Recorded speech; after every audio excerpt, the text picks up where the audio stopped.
Hello, good afternoon, everybody, and Frankie here with an update on what's going on here with the potential nuclear threat here from North Korea. Very serious threat here.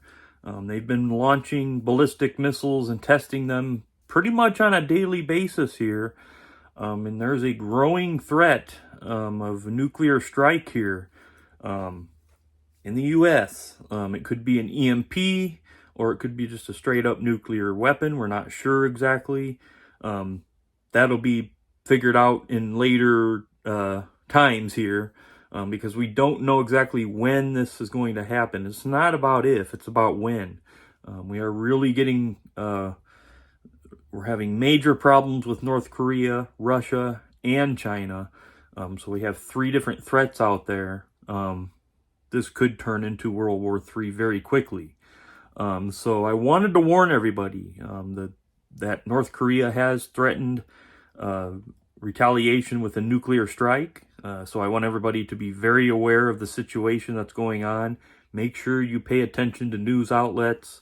And South Korea is saying that if, really when, North Korea decides to launch a nuclear attack on on the U.S., that will be the end of their regime. So they better be careful what they do, because the first sign of nuclear weapons being used, the U.S. will come in there and they are going to wipe them out. Okay, so, but we still have a major concern of a potential nuclear strike in the U.S. here. Don't know when, all right? So I can't say it could be today, it could be tomorrow, or it could be months from now. But I think it's inevitable, and so do the experts. And it's going to lead to a really catastrophic World War III coming up. It's just a no-brainer, okay? I'm just telling you the truth here. I want everybody to pay very close attention to the news. If you see or hear of any kind of emergency alert system that warns you to take shelter, definitely do that underground, okay? We're in times where we need to be prepared, okay? It's better to be prepared and have it not happen than not be prepared and have it happen. Am I not right? So if nothing happens, that's great. But if it does, you need to be prepared in order to maximize your potential of saving your life. So that's pretty much that. That's what we got going on here. I'll give you the latest information probably in another week from now. But for now, that's what we got going on. I'm going to leave you with some news footage that talks about this situation. And I hope everybody stays safe and has a great week ahead. This morning, nuclear tensions between the U.S. and North Korea escalating as the U.S. shows its military support for South Korea.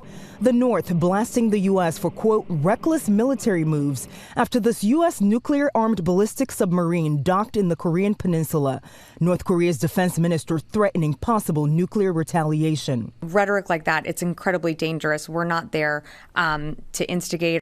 This is the first time in 4 decades an American nuclear submarine has docked in South Korea. ABC's Martha Raddatz boarding the USS Kentucky for an exclusive look. This is where the missiles would be launched from. Yes. The Kentucky is capable of carrying up to 20 nuclear-tipped ballistic missiles, each of them carrying up to a dozen nuclear warheads. The U.S. military says it's a reflection of American security commitments to South Korea as it fights back against North Korean aggression. Are you worried about the possibility it could backfire? I am very confident in our own nuclear deterrence. The nuclear submarine is more than 200 miles south of the DMZ, or the Demilitarized Zone, the border that divides South and North Korea. This is where the Pentagon says 23-year-old American soldier Travis King intentionally crossed over into North Korea this week without authorization. Since King was taken into custody, U.S. officials say they've been unable to reach North Korean authorities to secure his release. We want to bring him home. We don't know his condition. We don't know where he's being held. We don't know the status of his health. Well, as for the nuclear warnings from North Korea, the Pentagon says the U.S. is committed to peace and security in the Korean Peninsula and that the threats only deepen the U.S. cooperation with South Korea. Hi, everyone. George Stephanopoulos here. Thanks for checking out the ABC News YouTube channel. If you'd like to get more videos, show highlights, and watch live event coverage, click on the right over here to subscribe to our channel. And don't forget to download the ABC News app for breaking news alerts. Thanks for watching.